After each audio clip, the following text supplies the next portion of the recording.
Hello and welcome back. We've got a lot to get through in this one, as we'll be building a few more pieces of scatter terrain, like those you can see here. So I'm going to split this episode up into two parts, and in this first part we'll be having a go at making the spinning wheel. Anyway, as always, you can find a link to the PDF file for these down in the description. So let's get started. Okay then, the first thing we're going to need to do is cut out one of the wheel textures exactly to size. Then for the other one, we'll leave a slight border. Then we'll take a piece of thin corrugated cardboard, or some really thick regular cardboard, and glue the second wheel onto that.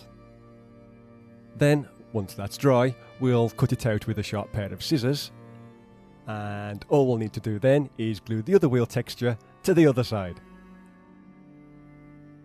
So, something like this. Next, we'll need to add a rim around the outside, so we'll take the plain wooden texture and measure out two 1/8 of an inch sections. And there we go. Then we'll score a line along the first of these, and cut the second one all the way through. And with any luck, that should enable us to fold the entire thing in half, just like you can see here.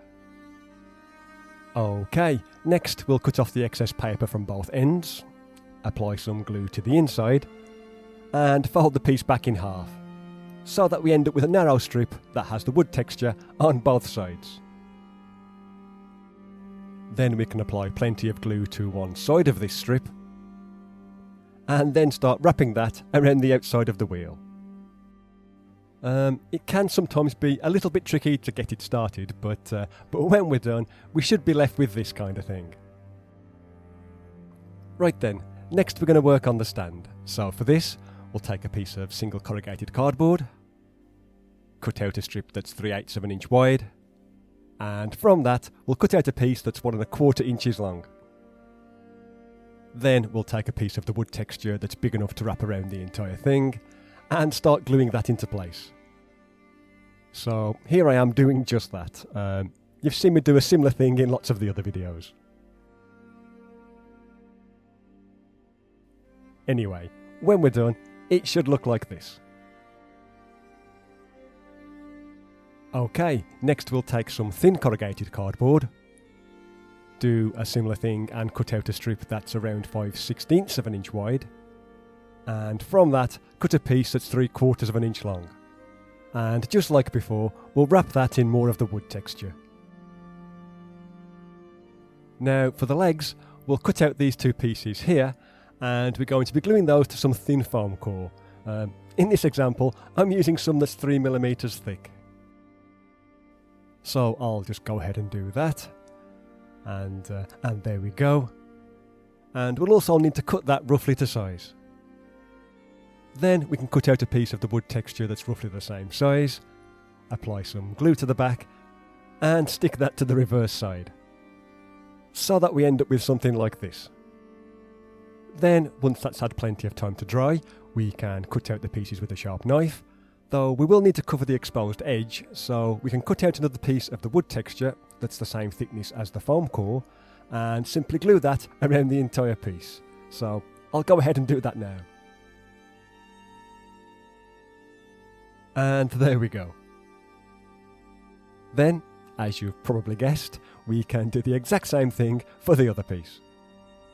Okay, there's still a few more pieces that we need to get ready before moving on to the assembly, so we'll also need to take a drinking straw, rough up the surface a little with some sandpaper, and glue another piece of the wood texture around that, like you can see here. Then we'll do a similar thing with a toothpick, so just cut out enough of the texture to wrap around the entire thing, and glue that into place. So, something like that. And the last thing we'll need to do is glue a small piece of the wood texture to a piece of thin cardboard. And there we go. We'll then put all of those to one side to dry. Okay then, now we can finally start on the assembly. So we'll take the larger of the two wooden planks, and the two leg pieces, and then we'll apply a little bit of hot glue to the top of one of the legs, and glue that to the underside of the plank, near to one end, so something like that. Then, before the glue fully sets, we'll do the same thing with the other leg piece. And once that's in place, we'll push the whole thing down onto the table, so that the whole thing sits flat. So, something like this. Next, we'll take the drinking straw, trim off the excess from one end, and cut off a small piece that's no more than around 1/8 of an inch in length. Then we'll take the thin cardboard piece and punch out a small circle with a hole punch. And all we'll need to do then is apply a tiny blob of hot glue to the inside of the straw and glue the circle on top, so that we end up with something that looks like this. And we'll actually need to make 2 of those and a third piece without the circle. Okay, now we'll apply some hot glue to the inside of that last piece, that's the one without the circle glued on top, and stick that to the centre of the wheel, like so. Then we'll take the small plank that we made earlier and we'll glue one end of that to the other side of the same drinking straw, just like you can see here. And the aim is to have it so that the other end of the plank sticks out a little bit past the wheel itself. So, something like that. Next, we can apply some hot glue to the inside of one of the other straw pieces and glue that to the centre of the opposite side of the wheel. And then we can do the same thing with the last piece and glue that on the other side of the plank. And what we're trying to do here is make it look as though it's a single wooden shaft that runs through the entire piece. Anyway, once that's done, we'll go back to the wooden stand and we're going to be gluing the plank that's attached to the wheel to this area here. So I'll go ahead and apply some hot glue to the bottom of the small plank and glue that into place. And this is the kind of thing that we're aiming for. Right then, now we're going to take the toothpick and cut one piece to 3/8 of an inch long and another piece to 1/4 of an inch. Then we'll simply glue the smaller piece on top of the larger piece so that it forms a kind of T shape.